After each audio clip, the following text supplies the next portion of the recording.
Srinath Reddy Mittapalli YouTube ఛానల్కి స్వాగతం. అందరికీ నమస్కారం. నేను మీ శ్రీనాథ్ రెడ్డి మిట్టపల్లి. వాళ్ళకి వచ్చి ఆగస్టు 10, 2024 సంవత్సరం. ఇవాళ ముఖ్యాంశాలకు వచ్చినట్లయితే మన భారతదేశంలో కువైట్కి సంబంధించినటువంటి ఎంబసీ ఏదైతే ఉందో ఆ ఎంబసీకి సంబంధించినటువంటి అంబాసిడర్ అయినటువంటి మిషాల్ అల్ షమాలి గారు మాట్లాడుతూ కువైట్లో భారతదేశానికి సంబంధించిన వాళ్ళు సుమారుగా 10 లక్షల మంది పైగానే ఉన్నారు ఉపాధి నిమిత్తం వచ్చిన వాళ్ళు. అందులో 25,000 మందికి పైగా నర్సులు మరియు డాక్టర్లు ఉన్నారని చెప్పేసి ఆయన తెలియజేశారు. ప్రస్తుతానికి కువైట్ మరియు భారతదేశం యొక్క సంబంధాలు అటువంటిది ఏ విధంగా ఉన్నాయంటే ఈ ద్వైపాక్షిక సంబంధాలు అటువంటిది బాగా గట్టిపడి ఉన్నాయి. సో అంతటి సంబంధాలు అయితే ఉన్నాయి. ఇప్పటి నుంచి కాదువి పురాతన కాలంలో అరబ్బులు ఎప్పుడైతే భారతదేశానికి వ్యాపార నిమిత్తం వచ్చేవాళ్ళు అప్పటి నుంచి కూడా ఈ సంబంధాలు అలాగే కొనసాగుతున్నాయి. సో భవిష్యత్తులో ఈ ద్వైపాక్షిక సంబంధాలు అటువంటిది మరింత మెరుగుపడాలని చెప్పేసి ఇంకా గట్టిగా దృఢంగా ఉండాలని చెప్పేసి కోరుకుంటున్నానని చెప్పేసి ఆయన తెలియజేశారు. సో ఏదైనప్పటికీ కువైట్లో మన భారతదేశానికి సంబంధించిన వాళ్ళే సుమారుగా 25,000 మంది డాక్టర్లు నర్సులు ఉన్నారంట. ఫ్రెండ్స్, జనరల్గా కువైట్కి సంబంధించినటువంటి వీసా తీసుకున్న తర్వాత ఇంటి దగ్గర మనం చేసేటువంటి మొదటి ప్రాసెస్ ఏమిటి?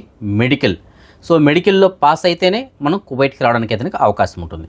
అయితే ఆ మెడికల్ రిపోర్ట్స్ అనేటువంటిది కువైట్కి రావడం ఎలాగనేసి అంటే ఫస్ట్ ఆఫ్ ఆల్ వాళ్ళు ఏం చేస్తారు, అక్కడ మన వీసా పైన అయితే స్టాంప్ వేయడం జరుగుతుంది. ఓకే, వీళ్ళు మెడికల్గా ఫిట్ అని చెప్పేసి మళ్ళీ ఇక్కడ కువైట్కి వచ్చిన తర్వాత మళ్ళీ ఇక్కడ మెడికల్ అనేటువంటిది నిర్వహిస్తారు.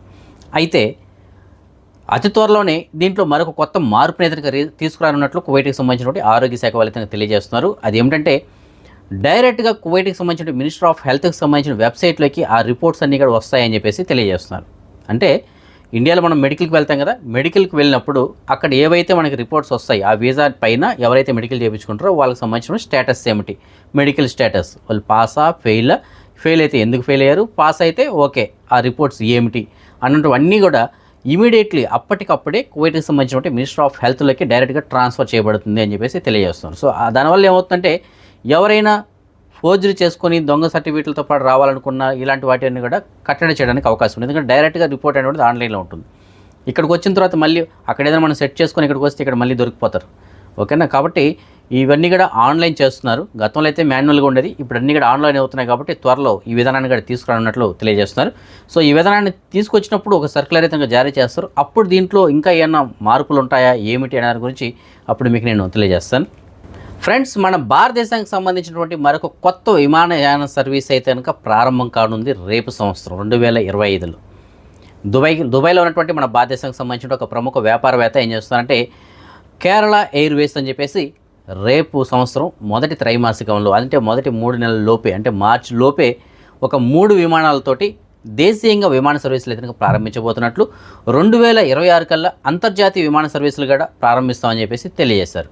సో ఏదైనప్పటికీ మన భారతదేశానికి సంబంధించిన మరొక విమానయాన సంస్థ కేరళ ఎయిర్వేస్ అని చెప్పేసి రానుంది రేపు సంవత్సరం ప్రారంభంలో. ఫ్రెండ్స్, గల్ఫ్ కంట్రీస్లో బ్లాక్ మ్యాజిక్ అనేటువంటిది నిషేధం. అంటే మనం మంత్రతంత్రాలు అంటారు కదా, సో అలాంటివి అయితే కనుక ఇక్కడ చేయకూడదు. ఈ చేతబడులు అలాంటివన్నీ కూడా ఇక్కడ చేయకూడదు. అఫీషియల్గా ఎవరైనా చేసినట్లయితే వారిపైన చట్టపరమైన చర్యలు చాలా కఠినంగా తీసుకోవడం జరుగుతుంది. అయితే కొంతమంది ఎక్కడో చోట మళ్ళీ ఇలాంటివి ఏదైనా చేస్తున్నారు. మరి వాళ్ళకి వచ్చి చేస్తున్నారో రాక చేస్తున్నారో తెలియదు, కానీ ఏదో ఒకటి చెప్పేసి వీళ్ళని మోసం చేయడం కూడా జరుగుతూ ఉండొచ్చు బహుశా. సో ఇక్కడ నమ్మేవాళ్ళు కూడా ఉన్నారు, వాటిని పూర్తిగా నమ్మరని చెప్పేసి అనట్లేదు, నమ్మేవాళ్ళు కూడా ఉన్నారు. అయితే అఫీషియల్గా ఇక్కడ అవన్నీ కూడా నిషేధం. సో ఎవరైనా సరే అలాంటివి చేస్తే కఠినంగా చర్యలు అయితే ఉంటాయి. అయితే ఈ అరబ్ దేశాలకి ఈ విధంగా ఎవరైతే బయట దేశాల నుంచి ఈ మంత్రతంత్రాలకు సంబంధించినటువంటి ఈ సామాగ్రి ఎవరైతే తీసుకొస్తుంటారో అలాంటి వారిని ఎప్పటికప్పుడు ఎయిర్పోర్ట్లో అయితే పట్టుకుంటూ ఉన్నారు. సో అలాంటి వాటికి సంబంధించింది ఒక వీడియో అయితే యూఏఈ గవర్నమెంట్ అయితే విడుదల చేసింది. అంటే యూఏఈకి సంబంధించినటువంటి కస్టమ్స్ వాళ్ళు విడుదల చేశారు.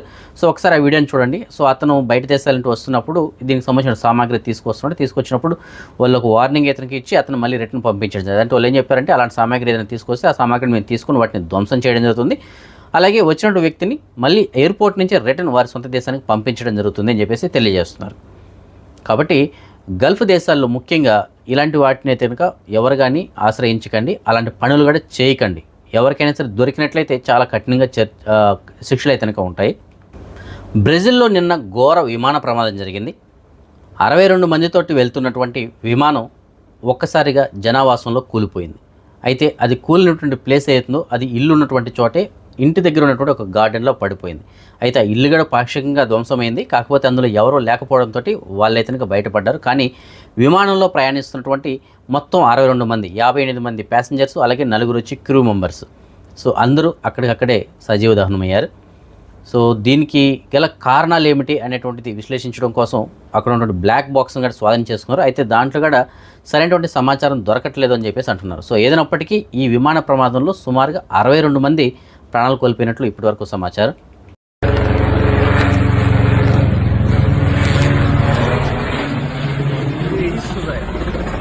ఫ్రెండ్స్, కువైట్లోని మాలియా ప్రాంతంలో మీకు అందరికీ తెలుసు కదా, కొత్త ఒక బ్రిడ్జిని అయితే నిర్మించడం జరిగింది. ఆ బ్రిడ్జ్ ఎందుకోసం నిర్మించారు? మన వాళ్ళు రోడ్డు ఇటువైపు నుంచి అటువైపు దాటడానికి కొద్దిగా ఇబ్బంది పడుతున్నారు. ఆ విధంగా దాటడం వల్ల కొన్ని రోడ్డు ప్రమాదాలు జరుగుతున్నాయి, అలాగే ట్రాఫిక్ కూడా అంతరాయం జరుగుతుందని చెప్పేసి దాన్ని నిర్మించడం జరిగింది. అయితే మన వాళ్ళ తెలివి అమోఘం కదా. మన వాళ్ళు ఏం చేస్తారంటే బ్రిడ్జ్ ఉన్నా సరే బ్రిడ్జ్ పైన ఎక్కి మళ్ళీ ఆ పక్క దిగాలి, లేట్ అవుతుంది. సో అంత బాధ ఎందుకు, మనకి కింద నుంచే వెళ్ళిపోతే పోతుంది అని చెప్పేసి చాలామంది ఏం చేస్తారంటే కింద ఏదైతే ఒక కంచె లాంటిది కట్టినారు కదా, దానికి లాస్ట్ వరకు వెళ్ళి యూటర్న్ తీసుకుని మళ్ళీ రోడ్డు దాటి వెళ్ళిపోవడం జరుగుతుంది. సో బ్రిడ్జ్ పైకి ఎక్కి దాటుకొని వెళ్ళాలంటే కొంత సమయం పడుతుంది, ఒక 3 నిమిషాలు పడుతుంది అనుకుందాం. అదే కింద కంచె దాటుకొని వెళ్ళిపోయాం అనుకోండి, యూటర్న్ తీసుకొని 1 నిమిషంలో వెళ్ళిపోవచ్చు, ఫర్ ఎగ్జాంపుల్కి నేను చెప్పింది. సో ఆ విధంగా మన వాళ్ళు ఇలాంటి తెలివి కూడా ఉపయోగిస్తున్నారు. అయితే పోలీసు వాళ్ళు మనకన్నా ఇంకా తెలివైన వాళ్ళు. పోలీసు వాళ్ళు ఏం చేశారంటే ఈ విధంగా ఎవరైతే వెళ్తుంటారో వారిని పట్టుకొని వారిపైన ఫైన్లు కూడా విధిస్తున్నారు ప్రస్తుతానికి. కాబట్టి ఈ విషయాన్ని కొద్దిగా గమనించండి. ఒక 2 నిమిషాల టైం వేస్ట్ అవుతుంది అనుకుంటే ఇక్కడ ఎంత టైం వేస్ట్ అవుతుందో దాని తర్వాత మీరు ఊహించండి. డబ్బులు వేస్ట్ అవుతుంది, పెద్ద కేసులు కనబడినట్టయితే జైలు కూడా తీసుకెళ్ళి వేయచ్చు. ఎందుకంటే అది కట్టింది మన కోసం. సో దాన్ని మనం ఉపయోగించుకోకపోతే మన సేఫ్టీ కోసమే కట్టారు కదా, ఒకసారి ఆలోచించండి దీని గురించి. కాబట్టి దయచేసి ఎవరైతే మాల్యాకి వెళ్తారో అలాంటి వాళ్ళు అక్కడ కొత్తగా కట్టిన బ్రిడ్జ్ ఏదైతుందో ఆ బ్రిడ్జినే ఉపయోగించుకోండి రోడ్డు దాటడానికి. కింద మీ కంచెని దాటుకొని వెళ్ళడానికి అయితే ఇంకా ట్రై చేయకండి. అలాగే ప్రస్తుతానికి తనిఖీలు జరుగుతుంది కదా, ఈ తనిఖీల్లో భాగంగా మాల్యా ప్రాంతంలో బస్సులు కూడా తనిఖీలు చేయడం జరుగుతుంది. అంటే బస్సు ఎక్కి బస్సులో ఉన్న ప్రయాణికులు ఎవరైతే ఉంటారో వారికి సంబంధించిన ఐడీలు కూడా చెక్ చేయడం జరుగుతుంది. కాబట్టి మాల్యాకి వెళ్ళే వాళ్ళు మాత్రం ఈ విషయాలను కొద్దిగా గుర్తుంచుకుంటే మంచిదని చెప్పేసి నా యొక్క ఆలోచన. ఫ్రెండ్స్, ఈనాడు వార్తాపత్రిక, ఈనాడు వాళ్ళు ప్రస్తుతానికి స్వర్ణోత్సవాలను జరుపుకుంటున్నారు.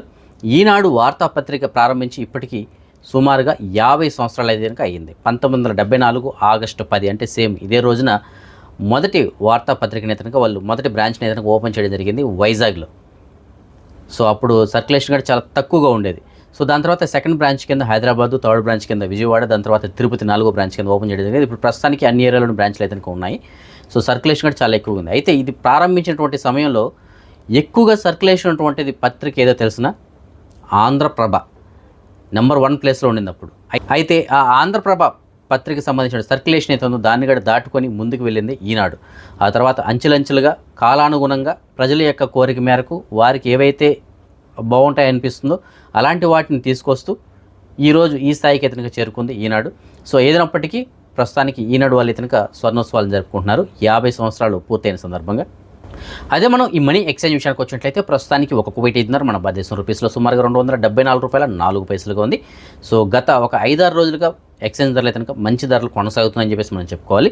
అదే బంగారం విషయానికి వచ్చినట్లయితే మాలియాలో ఉన్న సూకల్ వతియాలన్నటువంటి షాప్ నెంబర్ 121లో ఉన్న ఎఫ్కే జ్యువెలర్స్ వాళ్ళు మనకు అందించిన సమాచారం మేరకు 22 క్యారెట్ల బంగారం నిన్నటికి వాళ్ళకి స్వల్పంగా పెరిగిందని చెప్పేసి మనం చెప్పుకోవాలి. ప్రస్తుతానికి 1 గ్రాము ధర 22.175 పిల్స్ ఉంది. సో సుమారు ఒక 200 పిల్స్ వరకు అయితే పెరిగింది. అదే 24 క్యారెట్ల బంగారం మనకు బిస్కెట్ రూపంలో బంగారం ప్రస్తుతానికి 1 గ్రాము ధర 24.170 పిల్స్ ఉంది. సో ఇవి ఫ్రెండ్స్ ప్రస్తుతానికి అప్డేట్స్. రేపు రాత్రి 9 గంటలకు వచ్చే వీడియోలో మరిన్ని అప్డేట్స్ కలుసుకుందాం. అంతవరకు సెలవు. జై హింద్.